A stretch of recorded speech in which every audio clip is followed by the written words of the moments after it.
আর যখন আমি নেইমারের কাছে গেলাম, আমার যে স্বপ্ন ছিল একটা সেলফি তোলা, যেটা ওয়ার্ল্ড কাপে যখন আমাদের এক ড্রাইভার ছিল বাংলাদেশি, ও বলতে আমাদের যখন করতে লাস্ট ওয়ার্ল্ড কাপে আমার সাথে বসা, তখন ও বলতেছে যে ভাই আমি 30 দিন ডিউটি করবো, 24 ঘন্টা না দিবেন টাকা, না দিবে খাওয়ান, কিচ্ছু লাগবে না ভাই, একটা জিনিস আমার কাছে চাই কি কবে নেইমারের একটা সেলফি তোলা।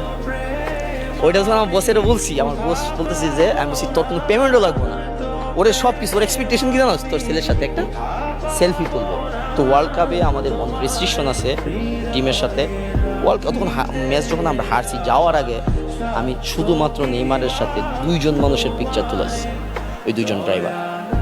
আমাকে কাতারে বিলনিয়ার অনেকে আইছে ভাই, একটু নেইমারের সাথে, এমনও বাংলাদেশ অনেকে আছে গিফট টিপ নিয়ে গেছে ভাই আপনার জন্য এইটা ওইটা, ভাই আপনি একটা আমার বাচ্চার সাথে নেইমারের পিকচার তুলে দেন।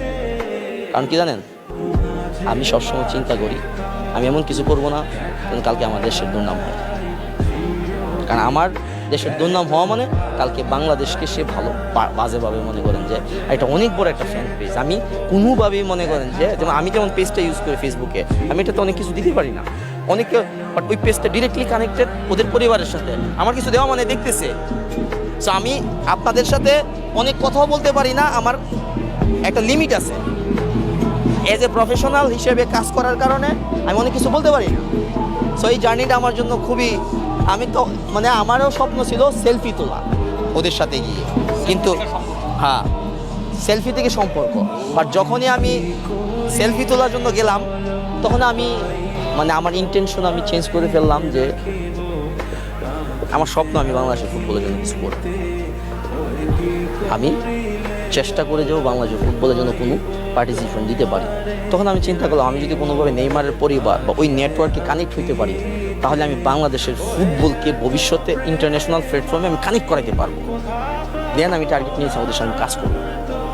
আবার ওই জার্নি ডেডিকেশন এফোর্ট দেওয়া লাগে, চেষ্টা করা লাগে।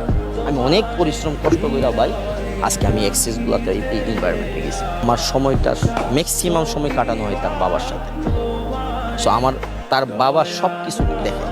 সো তার বাবার কাছে মোটামুটি মনে করেন যে আমার বাংলাদেশে কী ঘটতেছে না ঘটতেছে, যেহেতু একসাথে ট্রাভেল করি বা কোনো না কোনো ইভেন্টে যাই, মোটামুটি সব কিছু তার বাবার সাথে বলা হয়।